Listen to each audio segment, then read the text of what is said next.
Thank you for the opportunity to join this exciting event today.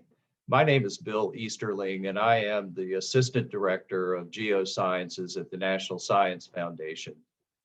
As a prelude to Terry Quinn, my NSF colleague's presentation, I wanted to take a moment to share my enthusiasm and support for the Ocean Decade.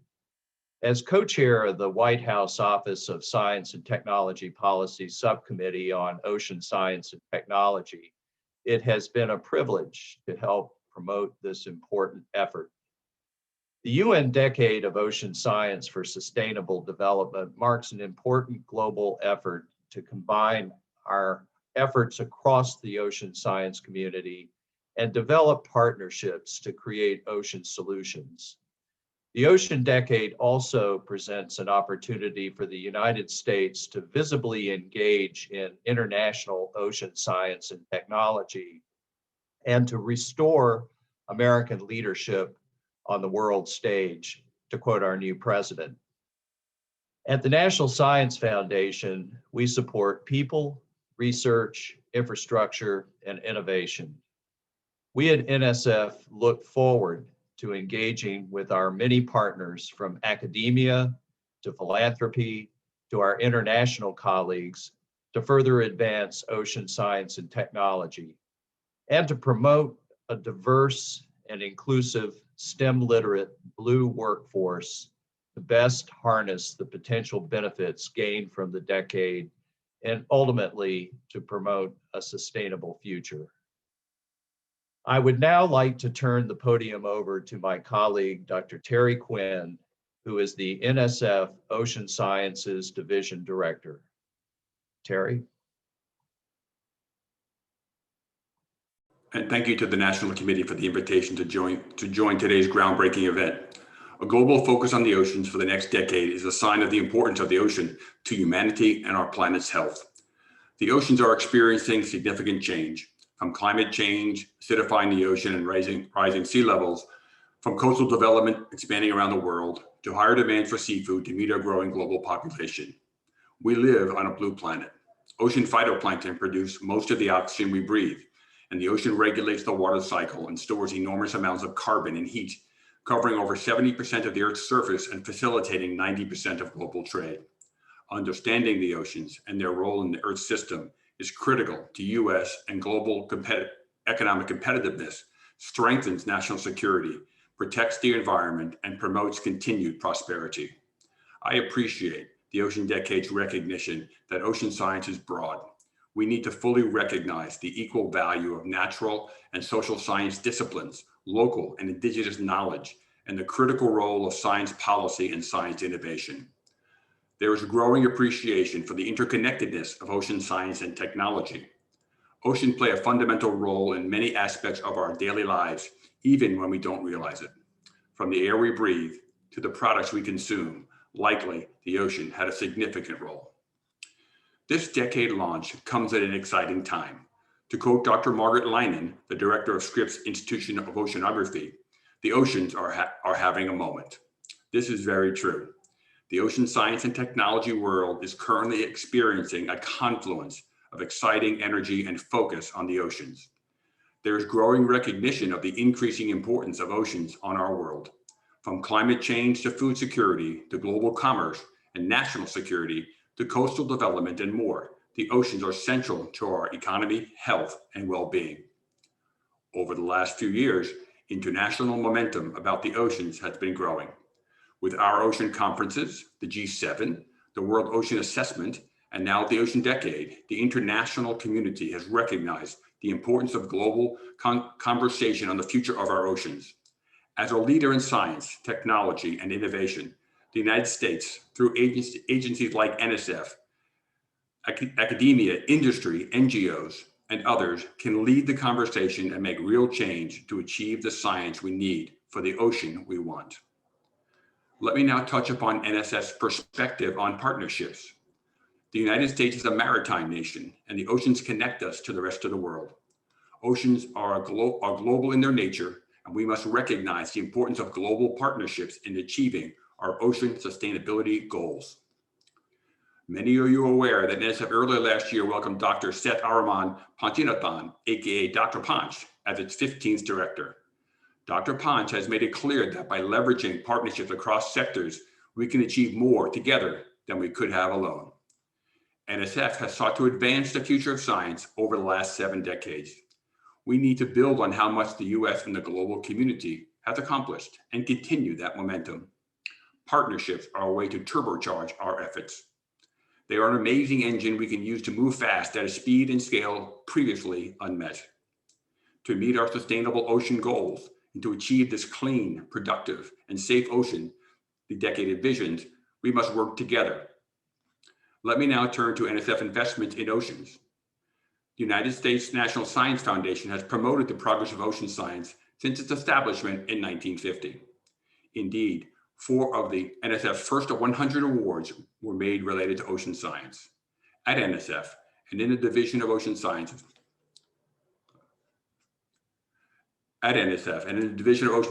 we like to invest in people and passion.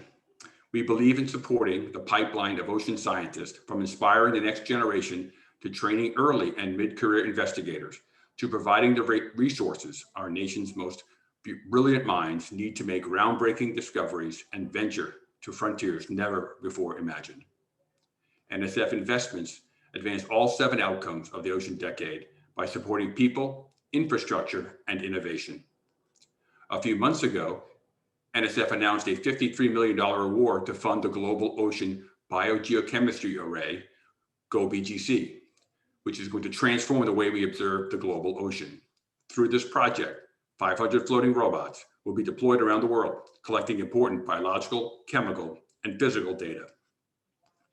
NSF also supports the University National Oceanographic Laboratory System, or UNOLS, which coordinates access to the US academic research fleet, facilitating partnerships to conduct oceanographic research in coastal and open ocean waters. NSF invests in large-scale infrastructure, such as the RV Sikuliak, a 261-foot oceanographic research vessel capable of bringing scientists to some of the most remote places on Earth. NSF also supports the JOIDES Resolution drillship, which is part of the International Ocean Discovery Program, a global partnership among 23 nations. NSF-funded programs like GeoTraces are successful because of the international collaborations built over many years, transforming how the global ocean science community plans and executes campaigns to contribute to fundamental discoveries. NSF contributes to observing our ocean through the Ocean Observatories Initiative, and we acknowledge that every time we study the ocean at new spatial and temporal scales, we learn something fundamentally new.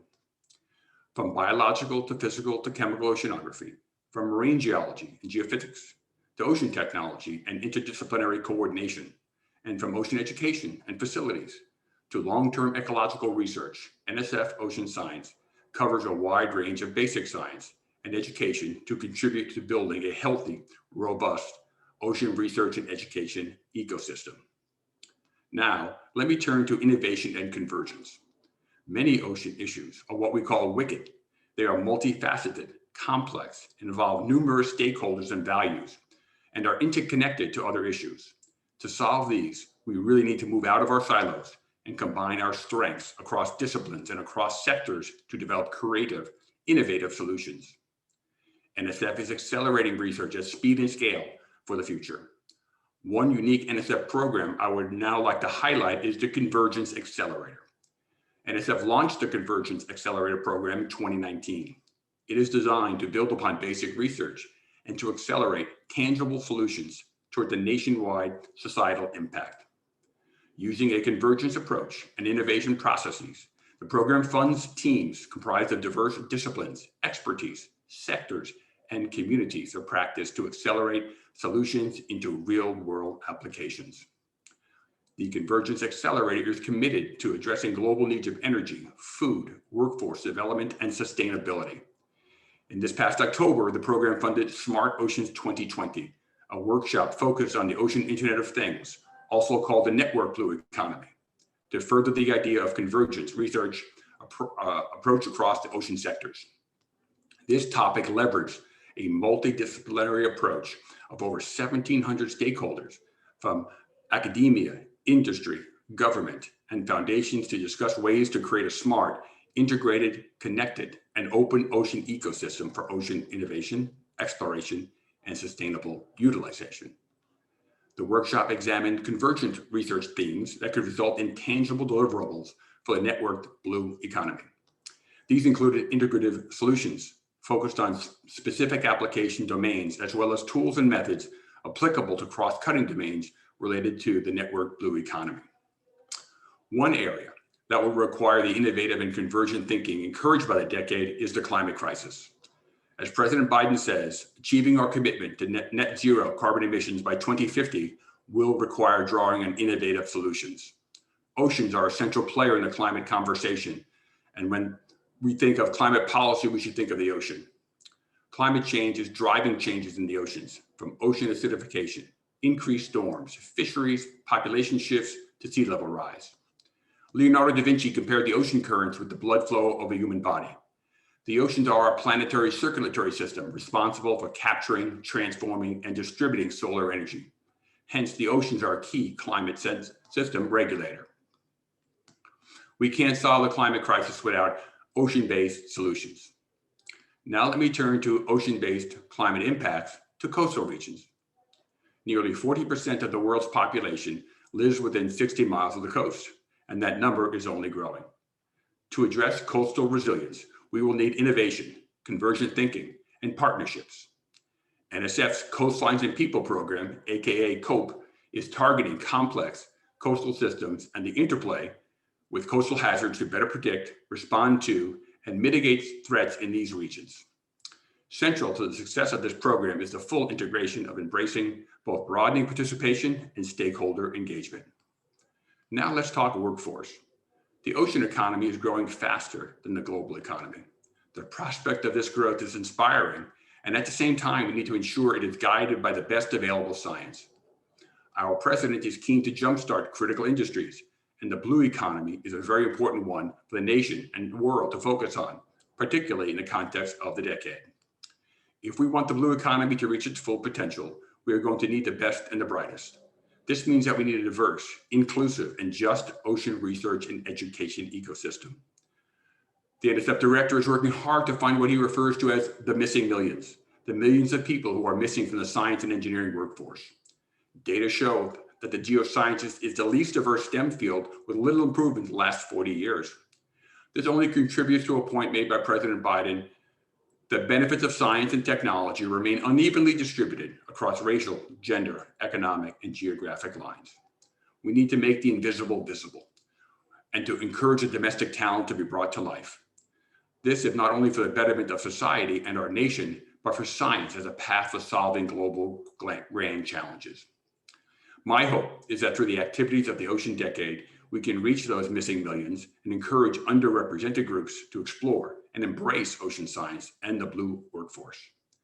To this end, we must ensure the science environment embraces a culture of accessibility and inclusivity.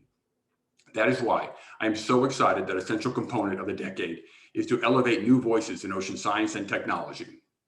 It is so great to see the decade aims to improve the scientific knowledge base through capacity development to regions and groups that are presently limited in capacity and capability, especially small island states and landlocked nations.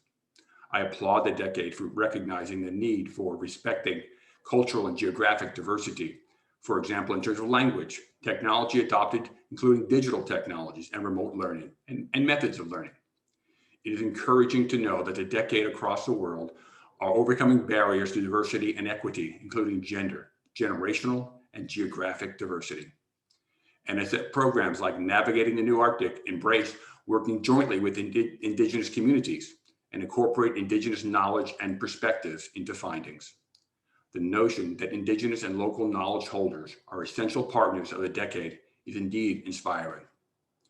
Now let me finish by speaking about the inspiring and engaging ocean, one of the goals of the Ocean Decade. Ocean science can be alluring and serve a gateway for many of those missing millions to engage in science and technology. There are a lot of industries, sectors, and people who may not consider them part of the ocean world, but indeed they are. Reinsurance representatives, public safety officials, utility companies, Incorporating these stakeholders is a key if we want a holistic systems-based approach to ensuring a sustainable future. As we think about what we want the ocean to look like at the end of the decade, we think of the people we want involved in and leading ocean science and sustainable development. We want that image to reflect the global population.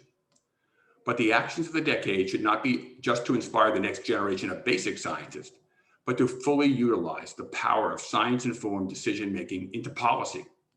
Many young people today are taking STEM classes because they are affected by what they see around them, and they want to affect real change. Through our collective actions and by providing and communicating the best available ocean science, we too can inspire policymakers to make the most informed decisions to ensure a sustainable, healthy, and prosperous future. I thank you for providing me with this opportunity to speak with you today, and I wish the ocean decade fair winds and following seas.